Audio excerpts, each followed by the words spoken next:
I think the problem comes in when you start to believe certain things, and that stems from a couple of things: either a low self-esteem, the state of your mind, the state of your spirit and your soul. If you are not in a good place, it's very easy for things that are nonsensical and things that don't make sense to penetrate and find a place and a home in you when they actually don't. And then you start to believe the lies.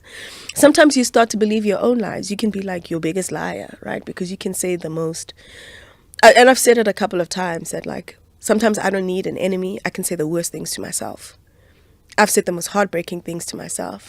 I've had to unlearn things about myself that I believed to be true because, you know, I mean, Erica Badu said it. You don't have to believe everything you think. Even your own thoughts lie to you. And so, you know, because I've had to unlearn these things, and I guess just kind of set a boundary within myself and filter out certain things. The same has applied within our relationship. There's certain things that don't make it into our space.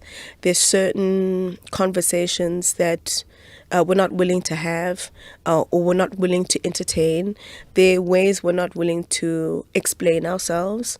I think there have been ridiculous things that have been said, but I mean, if you've got the time to address everybody, then you're using your time in the worst way possible. You know, we've got things to focus on. We've got a family to build. We've got dreams and goals to go after.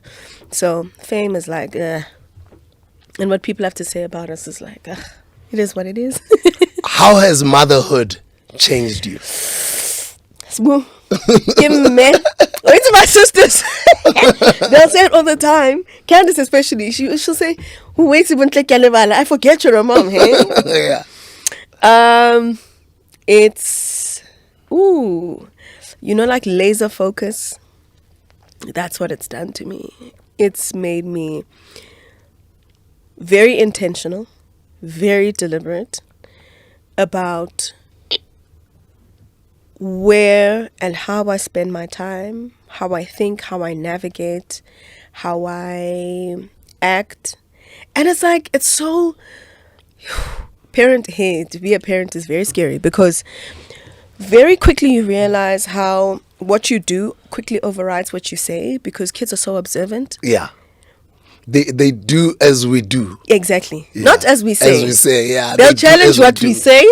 Yeah. They will find ways around what we say, but what we do, they will do. And I see it in Africa. I see it in my child. And so in many ways, my level of self-awareness of how I act and how I think, really, my self-awareness has heightened a lot because I feel very responsible.